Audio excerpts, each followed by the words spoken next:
Today, I've voted because across Europe, people are voting for the politicians whom they want to represent them in the European Parliament. Now, that's not strictly true. The rest of Europe are doing that. Here in the UK, it's another chapter in the never-ending fucking saga that is Brexit, because the results of this election will be treated like an opinion poll. Now, if you're from outside the UK and you don't really know what's going on, don't worry, none of us have got a fucking clue either.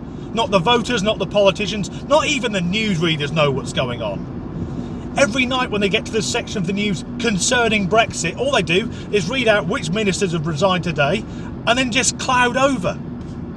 And it's so divisive. I've known people who've fallen out and stopped being friends over which way they voted in the referendum.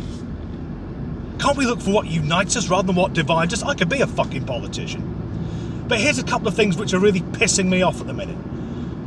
First of all, people who are endlessly posting on social media, we didn't know what we were voting for.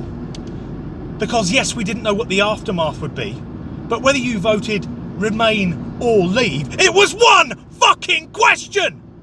How can you not know what you're voting for when there's one question and it's multiple sodding choice? Another thing that's annoying me is people on television and on social media saying, oh, well, this will affect our children and our children's children. Really? Do you think it's going to be through that bloody quickly? Because we're meant to leave the EU in October. There's no fucking way that's going to happen. In 200 years' time, this very video will teach school children about when the Brexit began.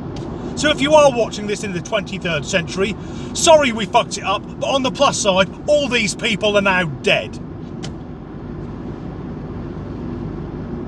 And other people have even gone as far as to say this. They said the reason that Britain came last in the Eurovision Song Contest was because of Brexit. Oh my God, haven't we suffered enough? They didn't vote for us in Eurovision.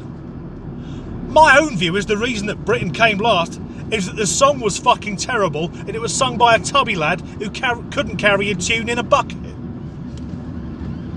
And Eurovision, that sums up the conflict which I feel as a British person about leaving the EU. Because when I watch Eurovision, I see all these countries cooperating and it's beautiful.